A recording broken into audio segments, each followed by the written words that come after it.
Welcome everyone to our third webinar on our June webinar series, where we have Father Carson as our speaker. We will be talking about human trafficking in Native communities, Catholic ministry, and other dynamics. This webinar will focus on the cultural and historical overview of Native communities, along with some Catholic ministry, cultural respect among Native peoples, and a really great dynamic webinar for clergy, religious sisters, and lay faithful that are engaging with Native and Indigenous communities. So we'll have, I'll give another minute or so for some other people to kind of join in. This is recorded as well, so I will upload these once I finish the fourth recording. On Thursday, I'll upload all four, sorry, onto our YouTube page on Justice for Immigrants, YouTube, Migration and Refugee Services. So I'll share those links with all the registrants that were participating in the webinars. So maybe in 30 seconds or so, Father, you can lead us in prayer and we can get started. And again, same process goes. Yes, I see a question here. If I'm able to see the names of those who are present, I am able to see. I see that there's attendees, and then the two panelists, which is Father Carson and I. And then I'll promote as well. We'll have him here.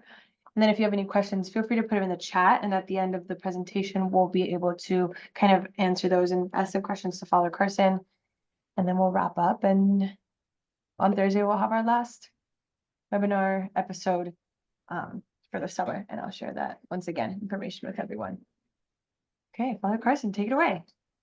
Okay, thank you, Felicitas. I have a prayer for the novena of St. Cateri Tekakwitha, so I'll use that. This is day 6. In the name of the Father, and the Son, Holy Spirit. St. Cateri Tekakwitha, Lily of the Mohawks, servant of Jesus Christ, and devoted daughter of the Church, I seek your intercession in our present meeting for our webinar, and especially for those victims of human trafficking. St. Cateri, in your love for Jesus, you embodied a commitment to true charity and love for all. In doing so, you cared for those who were ill and elderly. You reached out to those who were lonely. You prayed always for the good of others. Even when others mistreated and abused you, you extended to them the love of Jesus. Through example and intercession, help us to grow in the virtue of charity, that we may do what we can to assist others. We'll grow in love, especially with those who reject us and treat us with contempt. We ask this in the name of Jesus Christ, our Lord. Amen. In the name of the Father, Son, Holy Spirit. Okay, I think I can hopefully screen share on my PowerPoint.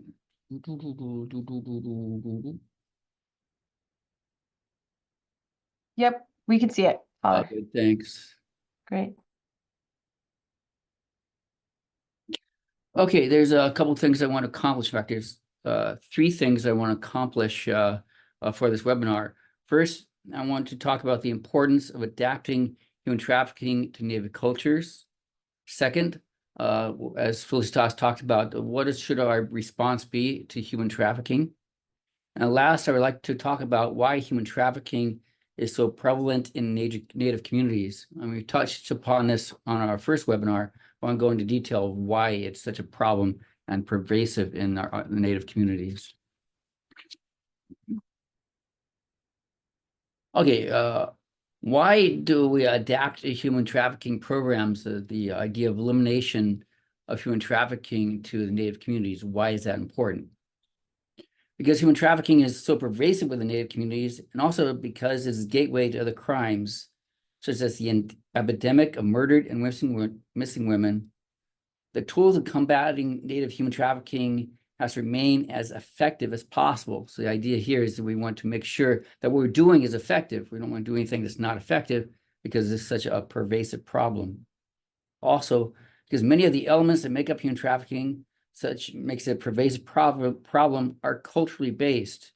And the effort to make these programs as viable in Native communities is well worth the effort. And the first and most important steps is to invite Natives themselves, especially elders, to advise and guide the programs that deal with Native communities. That's the only way we're going to be effective. Second, of course, most, as you know, most natives are English speakers, but there's words and phrases that exist in native languages that are a hard time being translated from native to English. There's some idioms or some words that are just cannot be translated. So when you do presentations, it's good to have them in native languages. Not only words, but meaning behind the words that are important. The best way to have a window on the culture is to start with the language. And that's a way, again, to address human trafficking is through the language and through customs. One size does not fit all. Ideas, programs, and initiatives that work in one culture will not work within different cultures. Further, there's not one Native American culture, quote unquote. Natives are more like Europeans. There are vast differences in native cultures depending on lands and tribes. And tribes that live next to each other have very different historical narratives. That's true. I worked some 8 years in the Navajo Nation, and the Pueblos, even the Hopis that are very next to the Navajo Nation, they have different cultures, and it's important to keep that in mind.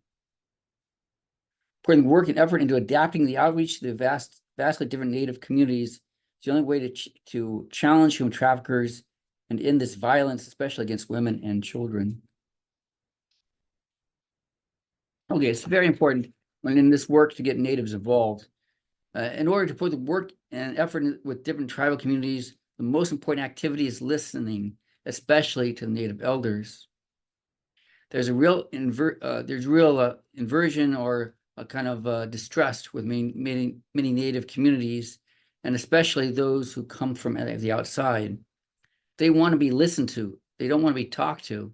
And it's clear from my 8 years here at the USCCB, the very first, I think, first day or first month, Native elders and leaders, Catholic leaders, told me, "Hey, Mike, slow down.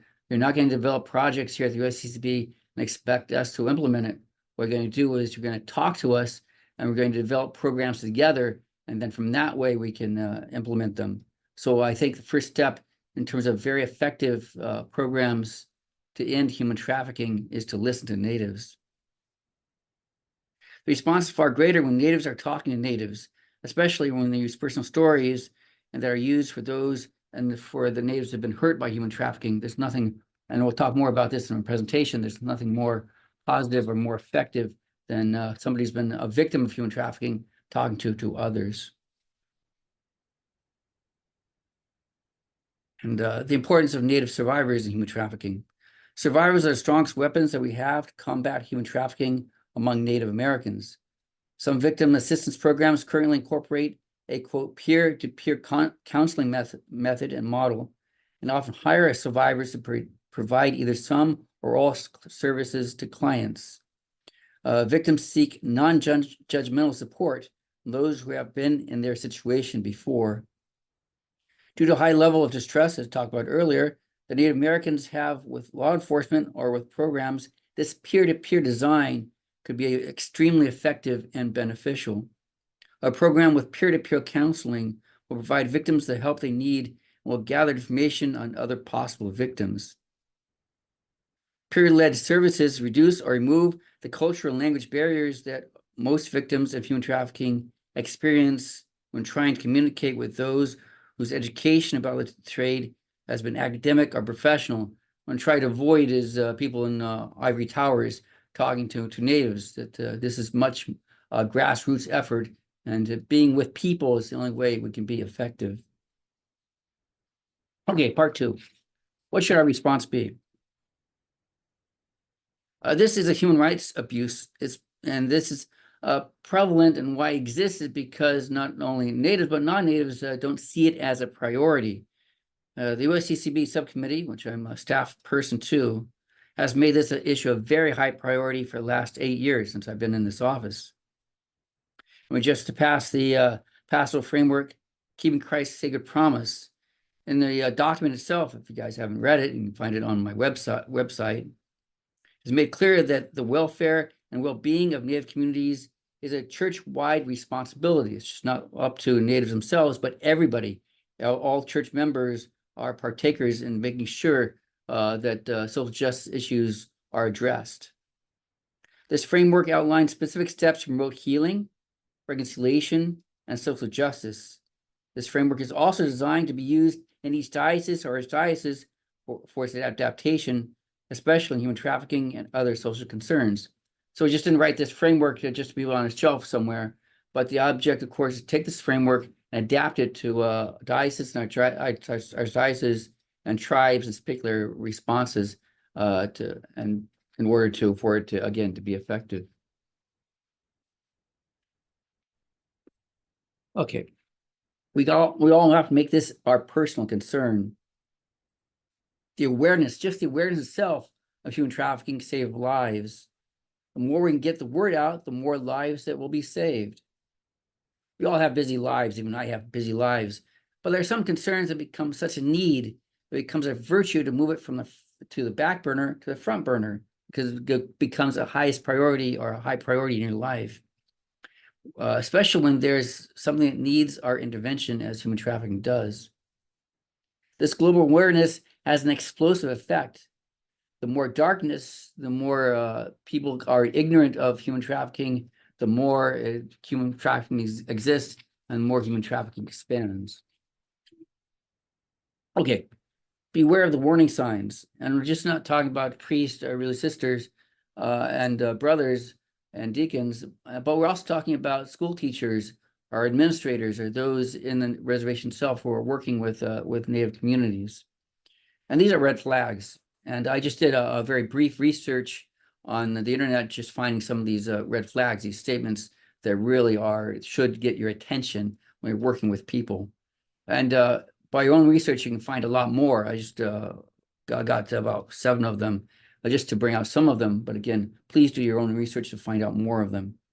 Okay, if somebody says this, especially if a child says one of these things, a lot of it is just, I need more information. And you can talk with a child or talk with a person, just get more information. Some of these red flags need immediate law enforcement intervention, okay? I remember when I was a pastor and one of my associates came in and said this uncle did some really strange things to his niece. I immediately said to the associate pastor, stop right there. What you're going to do is you're not going to call me. You're going to call Child Protective Services. You're going to call law enforcement, and you're going to call the diocese in that order. You're not going to take another step or another word until you do those 3 phone calls. That's the immediate of this concern, not only of sexual abuse, but also of human trafficking. When you hear one of these signs and one of these words or phrases seems suspicious, err on the side of caution. Call law enforcement. Call somebody who can help and to intervene. And again, this is just a short list. First, my sister has been gone for 2 days, and my mom is really stressed out about it. If you hear that from a child, then it's an immediate red flag. That means you have to do something. My uncle wants me to do something I don't feel comfortable doing. Red flag.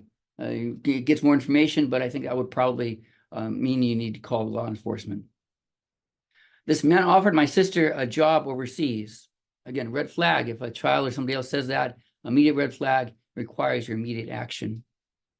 Oh, it's been great. We suddenly have a lot of money. You probably won't have to call law enforcement, but somebody says that, you need to find more information. Why do they have a lot of money? They get an inheritance.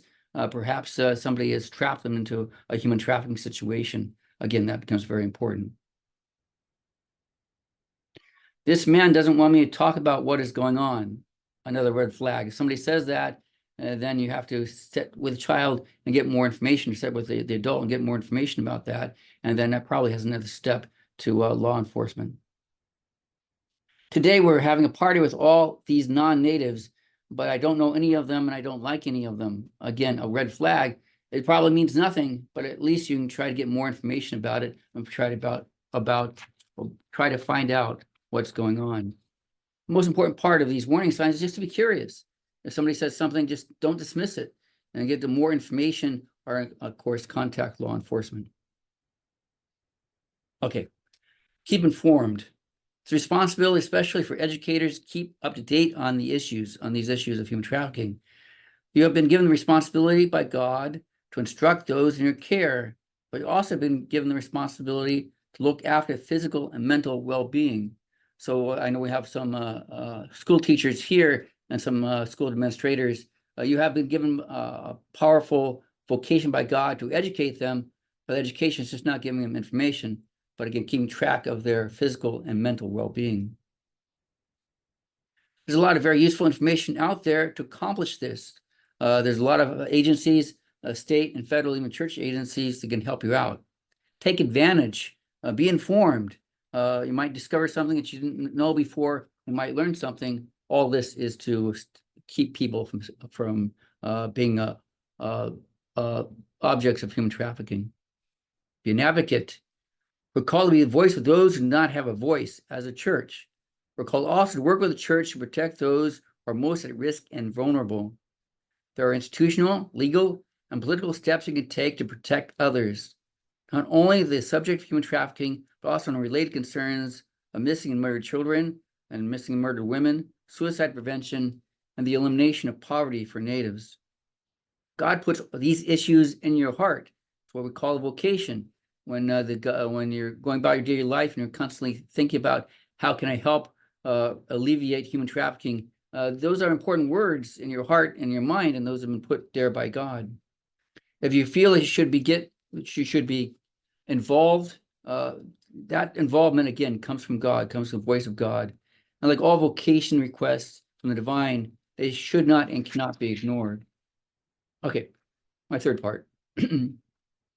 Again, this has been addressed before, but I just want to go to some of the things that to bring out why human trafficking is such pervasive in Native communities and how it's such a plague in Native communities, nowhere else as that large in Native communities. First, I like the word pervasive.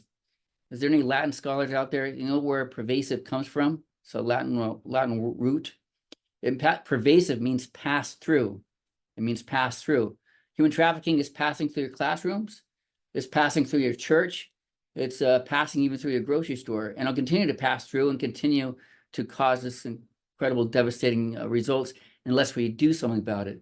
That we don't want it to be pervasive. We don't want it to pass through our community anymore. Okay, let's go through the 10 reasons. 1, poverty. Poverty has 2 major effects. First, it adds the pressure on families, individuals into desperate situations in order to match their basic needs for survival. Trying to find money for housing or food leads to taking chances that otherwise individuals would not think about. Poverty also is an effect on Native communities. Policies are underfunded to carry out the basics of policing because human trafficking requires a basic skill set. In some very poor jurisdictions, such as a lot of Native communities, human trafficking is not a priority. Further, funds for specialized training for both the police and Native communities are largely unavailable. Even the number of police officers are limited because of funding. I'll go back to that a little later. Okay, we talked about this before, and this is not just a concern of human trafficking, but all major crime, and that's overlapping police jurisdictions. These are 3 questions that a police officer has to answer before he can have any type of authority over a person.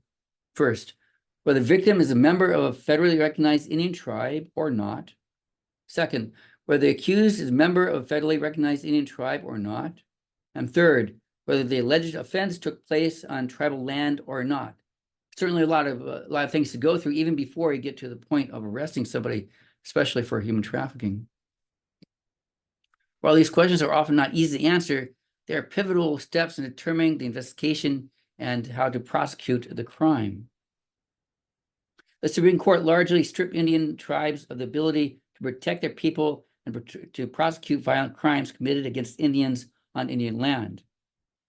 Through legislation, the policing, investigation, prosecution of major felonies, such as murder, manslaughter, kidnapping, maiming, incest, felony child abuse or neglect, arson, burglary, and robbery are not in the jurisdiction of tribal police. They're in the jurisdiction of the FBI or the federal government. So even though that crime might have happened and you have a Native that has done this crime, was involved in this crime, and any major crimes are associated with the FBI and not the tribal police.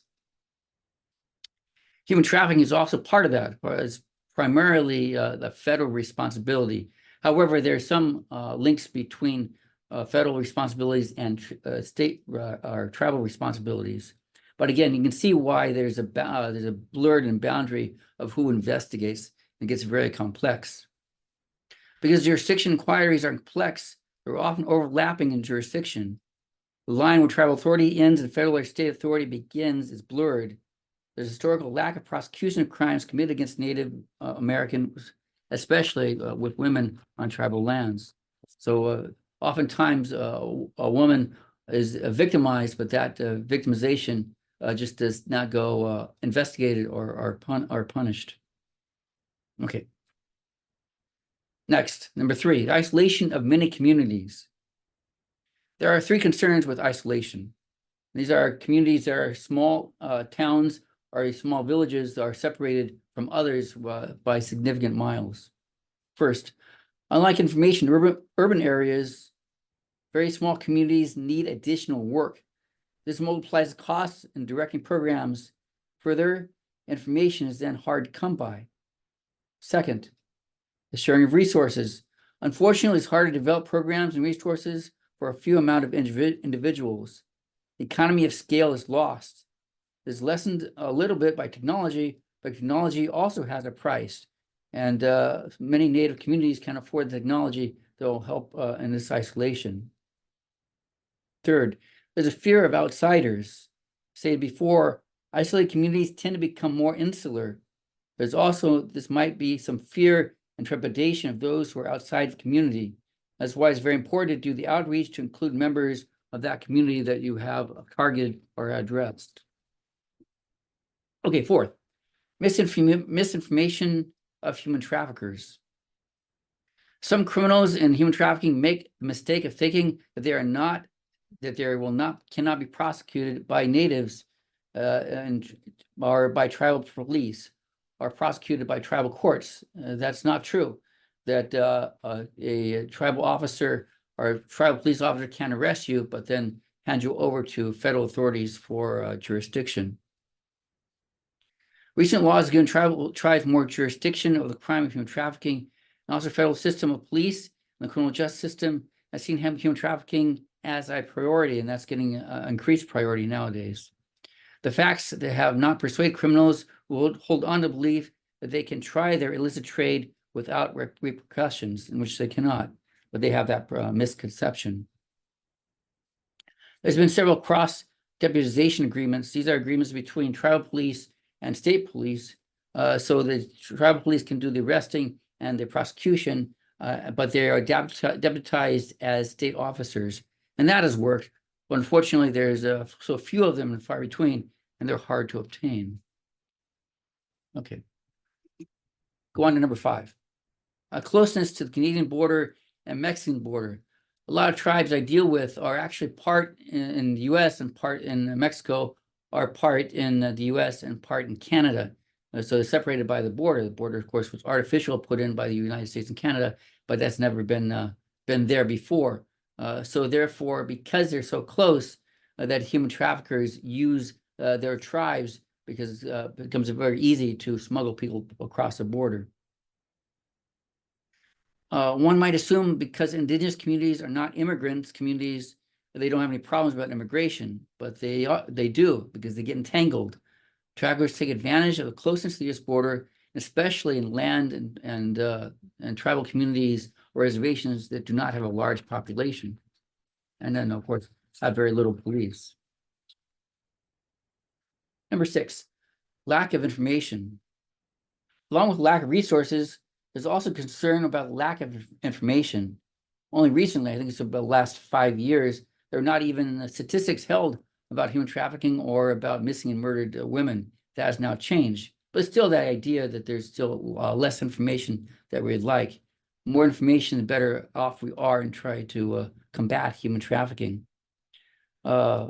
Congressional entities, and we perhaps we'll talk about Title IX later, laid out specific improvements of justice system for Native women, especially it regulates the distribution of tribal funds and grants and tribal law enforcement to criminal database.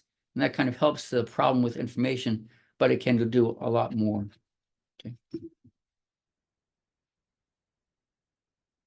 Number 7, cultural barriers. I think I talked a little bit about what cultural barriers do in terms of thwarting the investigation of human trafficking or trying to prohibit human trafficking.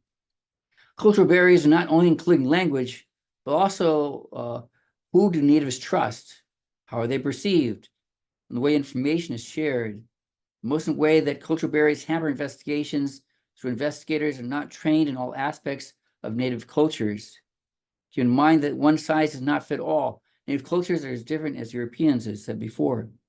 Being effective and being accepted in Native communities hinges on the ability to adapt outside of one's culture.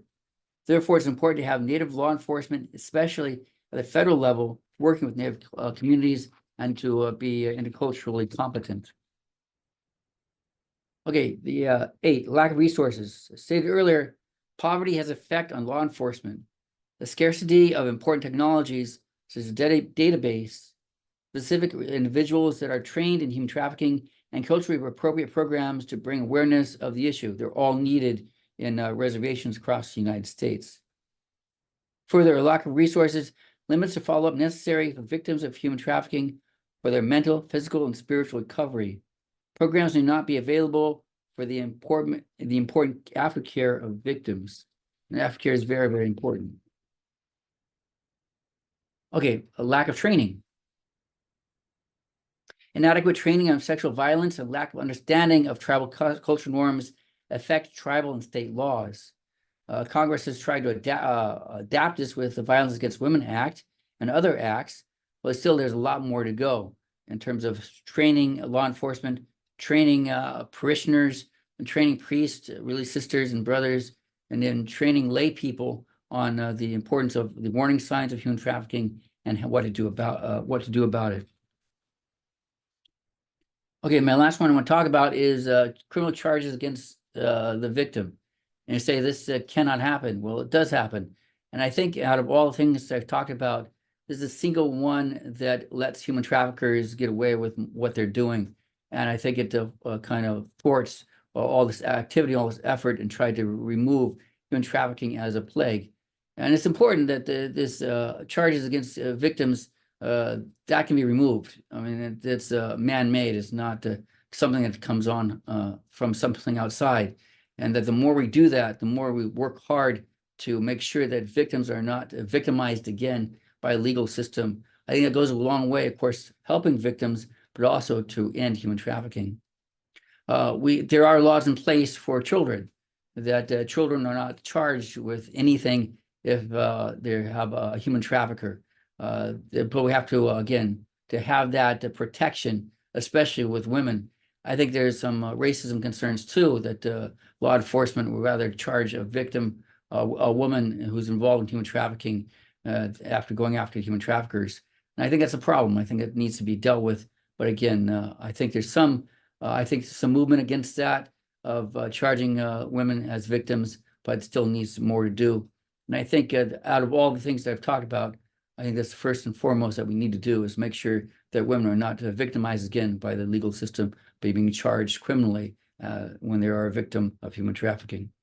And there's both federal and state laws that are trying to do that, and we just need to continue that. Okay, that is my presentation, and I'll stop sharing.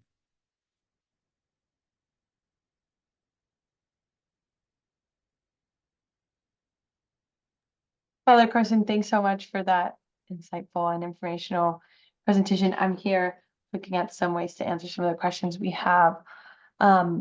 So I think I lost the question here. I think when you answer them, they like go away, but there was a question about jurisdiction and, does the FBI have jurisdiction on tribal lands? Do they have to be invited to investigate crimes? Then I just wanted to, I don't know if it shows my replies to everyone, but what I replied was, usually the FBI has special jurisdiction to investigate crimes committed, but on about 200 reservations nationwide that are recognized federally. So the FBI derives its jurisdiction primarily from two federal laws, the General Crimes Act and the Major Crimes Act.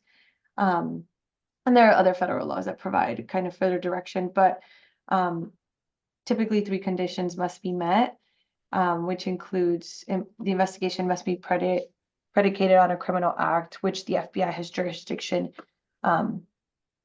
if it occurred outside if the FBI has jurisdiction, and this includes crimes that would not fall under FBI jurisdiction if they occurred outside of a reservation, the crime must have occurred on a reservation where the FBI has jurisdiction, and the subject, victim, or both must be American Indian and Alaska Native.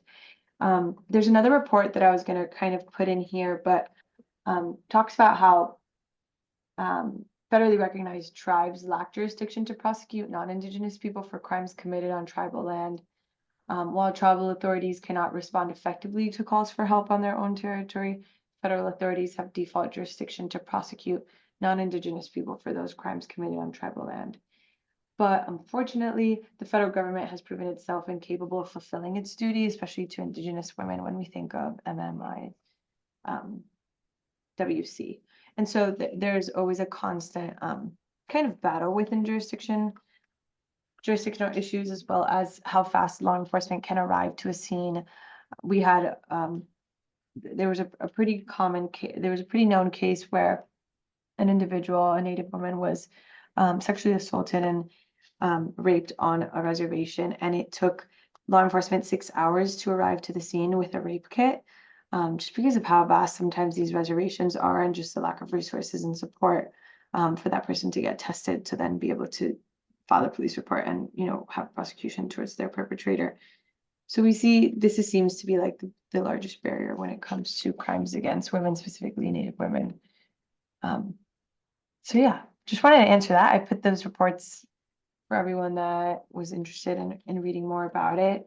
You can find online as well some other research that's been done, specifically whether it relates to human trafficking or just Violence Against Women's Act.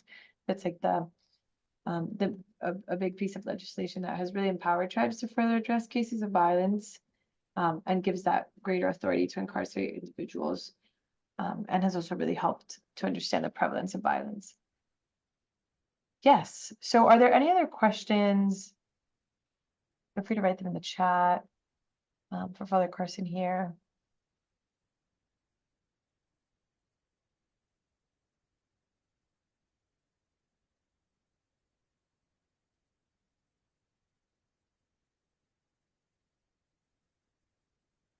Catherine says, thank you very much, Father Carson. So yes, if no one has, feel free again to just continue putting it in the chat, but thanks, Father Carson, so much. That was really helpful information to learn about, and just kind of keeping on the topic of human trafficking. I know it can be a lot, and so it's helpful when it's broken down into at least 3 presentations, so it's more digestible for people. So it was very powerful. So this Thursday, June 27th, we're going to have the 4th part of our summer series. Oh, okay, wait, sorry. I think Will Newkirk here has a question. Brother Carson, are there any bright spots in schools or parishes you see doing really great work in prevention? Well, I like to put a hand out to the American Catholic in the Schools Network, give them a plug, because they've been working on this issue, not only just for human trafficking, but missing and murdered women. And since I've been involved in the network as a priority and working on curriculum, so my hat's off to the network, and they're very good. And also, we're doing some pilot projects. One with the Mohawks and Stasi in northern New York. So we're involved with the bishop there, Bishop Tully, and others. So we're setting up a way to how do we gather all this information about human trafficking and do it in a more concrete way in terms of the Mohawk culture. So we're working with the Mohawks as we speak. And there's also probably will work with the Native Hawaiians too. We have Bishop Silva from Hawaii, who's very much interested in this topic. So we'll probably work with him also. Yeah. I see here, what types of trafficking do we see with young people in Native communities? Is this particularly labor trafficking or others? We see both. Native women are exacerbated when it comes to sex trafficking, especially within sexual exploitation and kind of the prevalence there. When we think of youth, because of their involvement, often because of the high percentage of involvement with child welfare, substance use disorders, or other kinds of behaviors, it seems to, specifically for women, to often lead into sexual exploitation when it comes to like having relationships with maybe people that are older than them, or being around, substance use, being around substances and being around people that are using substance use disorders. It tends to link often with sex trafficking, as well as when it comes to involvement in child welfare, and a lot of individuals are engaged, are part of the child welfare system, and we have a lot of runaway and homeless youth. They tend to be exploited on the streets, particularly with a significant link to sex trafficking. But we also see labor trafficking, especially when it comes to opportunities outside of reservations in rural areas, and the opportunity to leave to a big city or to another state, and where individuals are exploited often when it comes to labor trafficking as well for natives, where maybe there's places of lack of opportunity or other barriers that we kind of discussed in the first PowerPoint. And then what we really are seeing with youth is the online exploitation, the increase of social media and the use of Instagram, WhatsApp, Twitter, all of these kinds of platforms has really exacerbated sexual exploitation for young people, especially when there is no more need for transportation or travel. It can all be done on the phones. And there's a variety of ways in which that kind of occurs especially for the youth.